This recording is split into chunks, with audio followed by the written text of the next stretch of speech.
BFM Business, BFM Crypto, le club.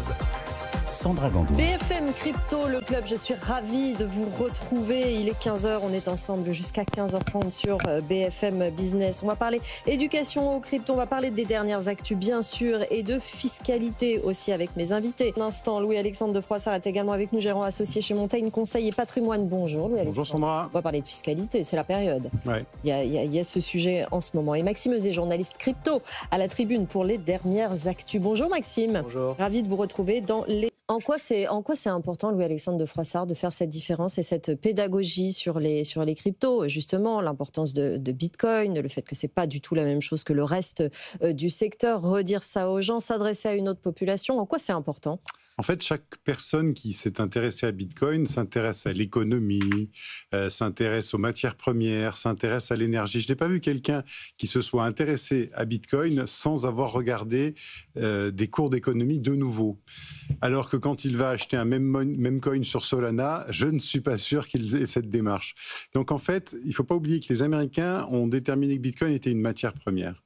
Et ce n'est pas pour rien. C'est une monnaie qui est dure, difficile à extraire. Et c'est très important que les gens comprennent la différence que nous avons intégrée. Il y a vraiment Bitcoin et puis il y a tout le reste. Le reste répond à d'autres problématiques, d'autres questions. C'est très bien les contrats intelligents dans Ethereum, c'est très intéressant, mais Bitcoin répond à autre chose.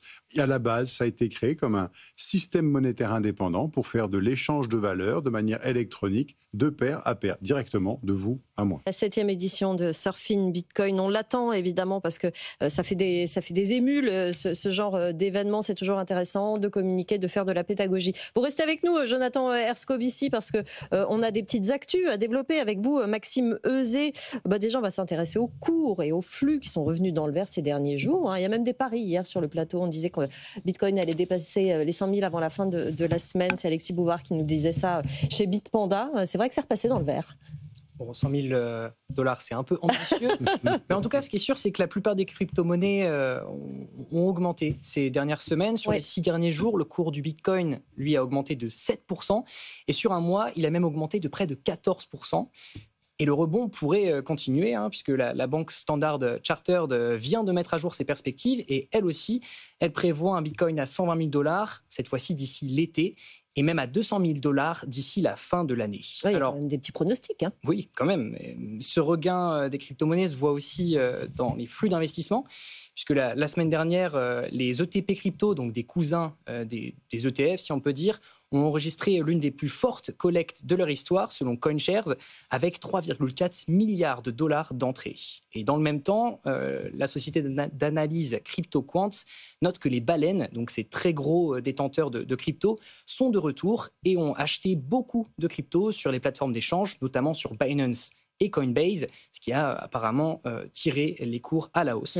Et enfin, signe du retour de l'attrait pour les monnaies virtuelles, Libit, l'ETF de BlackRock, qui est donc le plus gros ETF Bitcoin au monde, a fortement collecté la semaine dernière, après plusieurs mois de décollecte, et il détient à présent près de 3% de tous les bitcoins en circulation. Alors c'est intéressant, pourquoi ça s'est reparti dans le vert comme ça? On va demander leur avis juste après à nos invités, mais est-ce que vous avez des pistes, des réponses à ça, Maxime? Alors, comme toujours, ce n'est pas facile à expliquer, il y a plusieurs théories. Selon l'analyste d'IG interrogé par la Tribune, Alexandre Baradez, le regain des cryptos vient du retour de l'appétit pour le risque des investisseurs. Selon lui, les investisseurs reviennent donc sur le Nasdaq et sur les actions américaines et sur les cryptos, car il y a un apaisement dans la guerre commerciale portée par Trump. Mais il y a aussi d'autres explications. Pour James Butterfield de CoinShares, le retour des investisseurs s'explique par les inquiétudes liées à l'impact des droits de douane sur les résultats des entreprises. Et parce que Microsoft, Apple ou encore Meta vont publier leurs résultats trimestriels demain. Et ces craintes auraient donc renforcé l'attrait pour les actifs refuges comme l'or et donc aussi pour les cryptos parce que les cryptos, le Bitcoin surtout, sont parfois vus comme des actifs refuges. Enfin, on peut noter la faiblesse du dollar et la baisse de l'or ces derniers jours qui a pu pousser des investisseurs à vendre ces actifs pour acheter des cryptos. Louis-Alexandre, c'est quoi votre version? C'est quoi votre explication préférée? 3 explications possibles. La première, effectivement, la baisse du dollar. Le dollar a baissé très fortement par rapport à l'euro. Et donc, il y a un différentiel non négligeable de performance entre le dollar et l'euro. Le Bitcoin n'a pas autant monté en euros. Deuxièmement, beaucoup de particuliers sont rentrés sur les hauts de marché, comme d'habitude. On passe les 100 000 $, tout le monde y va. Alors qu'on rappelle que c'est quand même mieux de le faire quand il est à 20 000, mais bon, c'est un autre débat. Voilà, et puis au bout d'un mois ou deux, ça commence à baisser, ils prennent peur, et à ce moment-là, ils vendent. Oui. Alors que nous savons très bien que nos acheteurs professionnels, que certains nomment les baleines, ont toujours été à l'achat, même s'il y a le retour de certaines. Nous, on a vu des flux qui étaient continue. Troisième point, regardez l'indicateur avancé des liquidités mondiales dit M2, agrégat M2. Cet indicateur montrait une baisse globalement après Noël. Et là, il est reparti très fortement à la hausse. Vous avez des plans d'annonces massifs en Allemagne, en Chine et ailleurs, ce qui fait que la liquidité mondiale en excès va sur des actifs risqués, à commencer par le Bitcoin. On peut encore parler d'un actif risqué pour le Bitcoin ?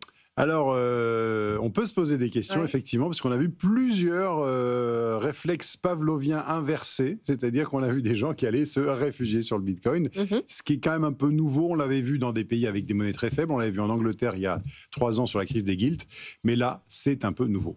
Maxime, qu'est-ce que vous en pensez ? Oui, c'est intéressant.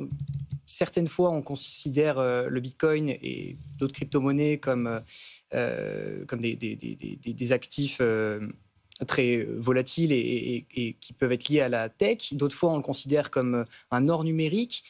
Pourtant, ces deux choses dans la finance sont complètement opposées. Que pensez-vous de ça ? Est-ce que vous pensez qu'on est plutôt sur un or numérique ou sur des actifs Un point d'inflexion. Moi, je pense qu'on est sur un point d'inflexion. C'est-à-dire ce que d'autres pays ont connu comme non seulement une réserve de valeur, mais en plus une valeur refuge, en cas de crise monétaire forte, pourrait commencer à intervenir dans les pays développés. On l'a vu en Angleterre avec la crise des gilts, mais on le verra sûrement dans des pays développés, parce que quand le dollar baisse de 20% par rapport à l'euro, c'est bizarre, mais le Bitcoin, lui, il a compensé comme l'or. Vu justement le long terme et ce qui est prévu probablement, on est encore sous les 100 000, donc il est encore bas finalement dans l'histoire a priori de Bitcoin. Ça, vous et moi, n'en savons rien véritablement. Il faut être un peu humble. Oui. Mais le meilleur moment pour acheter du Bitcoin, c'est aujourd'hui. Le deuxième meilleur moment, c'est demain, et ainsi de suite. On s'y met. Ce que disait Jonathan est vrai. Pour moi, Bitcoin était un adolescent. C'est-à-dire que le meilleur est à venir. Il a 15 ans. Un adolescent qui peut être turbulent encore, mais qui peut-être ça s'agira un jour. On ne sait pas quand est-ce qu'on atteindra 1 million. Mais moi aussi, j'ai cette vision-là de plusieurs centaines de milliers de dollars. La meilleure des solutions, c'est de donner un angle de 4 ans. Pourquoi on dit 4 ans ? Parce que sur 4 ans, personne n'a perdu. Quelqu'un qui aurait fait un seul investissement et qui aurait attendu 4 ans a toujours été gagnant. Par contre, quelqu'un qui investit régulièrement toutes les semaines, lui, il a beaucoup plus de chances d'être en plus-value plus tôt, suivant les variations de cours. Voilà. Maxime, dans les actualités crypto, il y a aussi du nouveau du côté de la réserve de Bitcoin aux États-Unis. Et c'est vrai qu'on la surveille de près. Eh oui, c'est une des grosses actualités. La nouvelle nous vient de l'Arizona. Hier, les législateurs de l'État ont validé le projet de réserve stratégique de Bitcoin et ont déposé le texte sur le bureau de la gouverneure Katie Hobbs. Alors, tout n'est pas gagné, car la gouverneure est une démocrate, donc pas forcément le parti qui est le plus favorable au Bitcoin aux États-Unis. Mais si cette dernière valide le projet, l'Arizona serait le premier État américain à se doter d'une réserve stratégique de crypto. Et l'État pourrait d'ailleurs placer 10% de sa trésorerie et de son système de retraite dans du Bitcoin. Et comment ça se passe dans le reste des États-Unis, les stratégies des autres États ? Alors, plusieurs États, dont l'Iowa, le Missouri et le Texas, envisagent eux aussi de créer une réserve stratégique de Bitcoin. Et puis, au niveau fédéral, Donald Trump a signé, on le sait, le 6 mars, un décret instaurant une réserve stratégique, la fameuse réserve. Mais alors que beaucoup d'investisseurs espéraient que les États-Unis achètent de nouveaux Bitcoins pour constituer ces fonds, ce qui aurait tiré les cours à la hausse, cette réserve ne sera en fait constituée que des 200 000 bitcoins déjà en possession du gouvernement.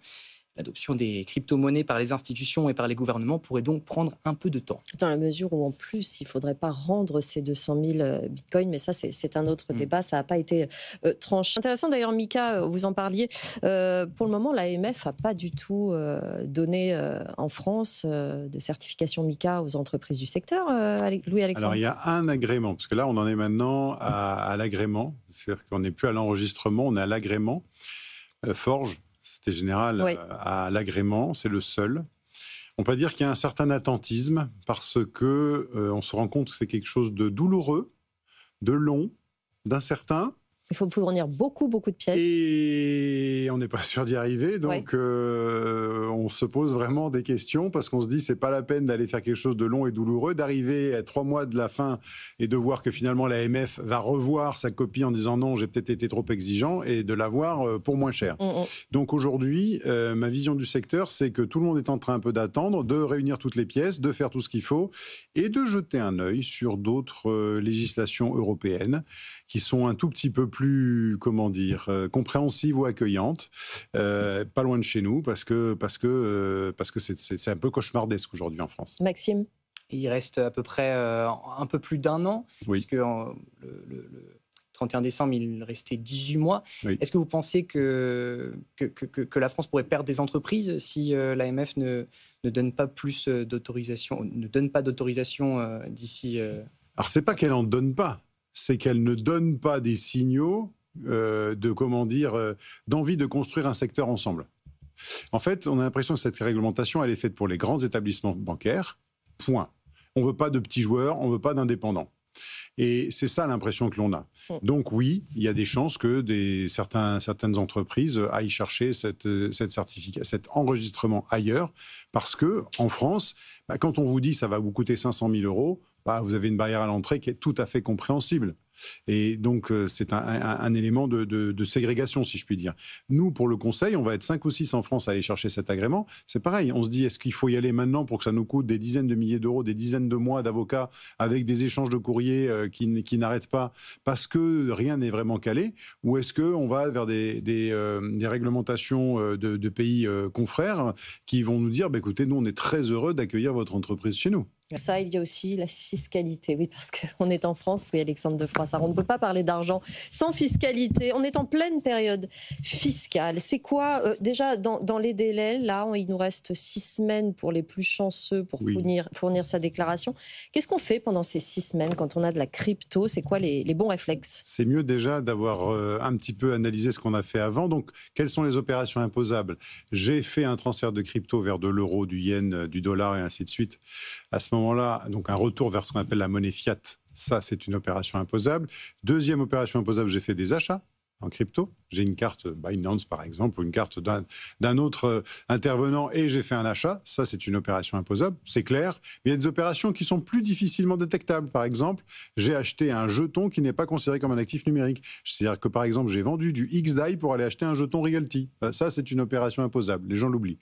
Autre chose, il y a eu selon certaines interprétations, il y a encore un petit flou sur les airdrops, c'est-à-dire sur les récompenses qu'on peut recevoir, sur les récompenses de stacking, sur le mining. Tout ça sont des opérations qui peuvent être imposables si on ne fait pas attention ou si on a une lecture littérale des textes. Ça, c'est la première chose. Quelles sont les opérations que j'ai faites l'année dernière et donc quelles sont les opérations imposables? Donc, si on ne sait pas ce que l'on a fait et que l'on est en détention directe, on va sur un explorer de blockchain, on explore ses adresses et il faut savoir qu'on peut tout retrouver. Si par contre on a une plateforme, il y a des outils très bien comme Waltio par exemple, je plug mon API de ma plateforme sur Waltio et à ce moment-là, j'ai quelque chose de beaucoup plus. Oui, justement, c'était le paragraphe d'après, c'est-à-dire qu'il faut déclarer autre chose, c'est-à-dire toutes les plateformes sur lesquelles on a des cryptos à l'étranger. Même si elles ont été déclarées l'année précédente, il faut le redire. C'est un imprimé 3916 qu'il faut remplir, il ne faut pas oublier de le remplir. Pourquoi? Parce que la nouveauté de cette année, ce sont les amendes. C'est 750 € par compte que vous avez oublié, c'est 125 € par approximation ou inexactitude sur votre déclaration. Et si jamais votre portefeuille a dépassé temporairement ou définitivement 50 000 € dans l'année, on double tout ça, c'est-à-dire ce n'est plus 750 €, c'est 1 500 € par compte oublié et c'est 250 € par inexactitude. Voilà la nouveauté de cette année. Si vous voyez les coupables, on aime bien montrer du doigt pour ça. Et donc la question c'est, est-ce qu'il ne faudrait pas anticiper par rapport à l'année prochaine? Est-ce qu'on fait en 2025 et déjà penser à la déclaration de 2026? Exactement. Parce qu'en fait, la plupart du temps, on n'a pas toujours des bons réflexes sur l'anticipation des opérations. Par exemple, imaginons qu'aujourd'hui, vos anticipations de prix se réalisent et on arrive à dire, tiens, Bitcoin va faire 200 000 € cette année. C'est très bien. Je me dis, je vais alléger mon portefeuille. Or, quand je calcule ma plus-value, c'est très simple. Il faut que je calcule tous mes prix d'achat ce qui me donne un prix moyen pondéré d'achat. Et quand je fais une vente, eh bien, j'ai la différence entre la partie du portefeuille que j'ai vendu et son prix d'achat moyen. Eh bien là, qu'est-ce que je peux faire? Dans un premier temps, je fais un transfert de Bitcoin vers un stable, donc opération non imposable. Et quand j'ai besoin d'argent, à ce moment-là, je fais du stable vers l'euro. Et si en même temps, j'ai perdu de l'argent sur un NFT, un meme coin ou ainsi de suite, à ce moment-là, je fais la cession de cet actif qui est en moins-value et je vais imputer une moins-value sur une plus-value. Donc, je vais un petit peu optimiser mes opérations. Bon, après, on l'a dit tous autour de ce plateau, on ne fait qu'acheter du Bitcoin. Donc, surtout, on n'en vend pas. Donc, si on suit nos conseils de ne faire qu'acheter du Bitcoin régulièrement, on n'a pas de problème de fiscalité. Et si on le détient en self-custody, c'est-à-dire soi-même, on n'a pas de plateforme à déclarer à l'étranger. Vous voyez comme quoi, avec nous, la fiscalité, c'est très simple. Maxime. C'est vrai. Il y a une déclaration à faire pour les cessions, pour les plus-values. Il y a une autre déclaration à faire pour le lending et pour le staking. Comment on fait pour savoir quelle déclaration faire? Comment on fait pour ne pas être doublement taxé? Alors, c'est la même déclaration que l'on... Enfin, c'est imposé à la fin à la flat tax, tout ceci, mais la difficulté de notre régime fiscal, c'est sa complexité. Et donc, la plupart du temps, l'avantage que l'on a, c'est que là, on arrive à un tel niveau de complexité que le faire seul à la main, c'est devenu... Bon, clairement impossible. Il faut se faire accompagner. C'est pour ça que, par exemple, des solutions comme Waltio qu'on va plugger sur différentes solutions, ça nous permet de résoudre ce problème. Et c'est pas forcément abordable pour tout le monde. Si, Waltio, c'est quand même abordable. Après, ça va dépendre du nombre d'opérations ou des volumes que l'on va faire. Mais globalement, je trouve qu'en France, on a quand même des solutions qui sont abordables. Notamment abordables en fonction de la complexité.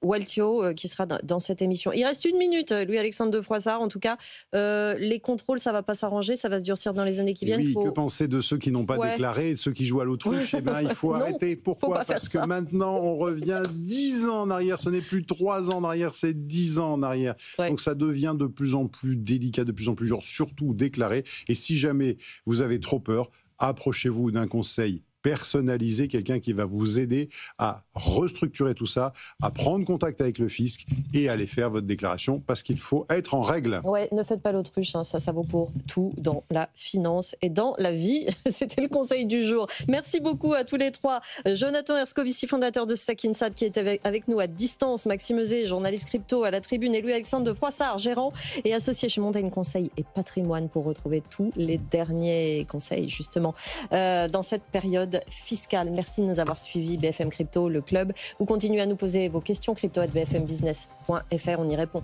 tous les jeudis et je vous laisse entre les mains de Guillaume Sommerer. C'est BFM Bourse. BFM Business, BFM Crypto, le club.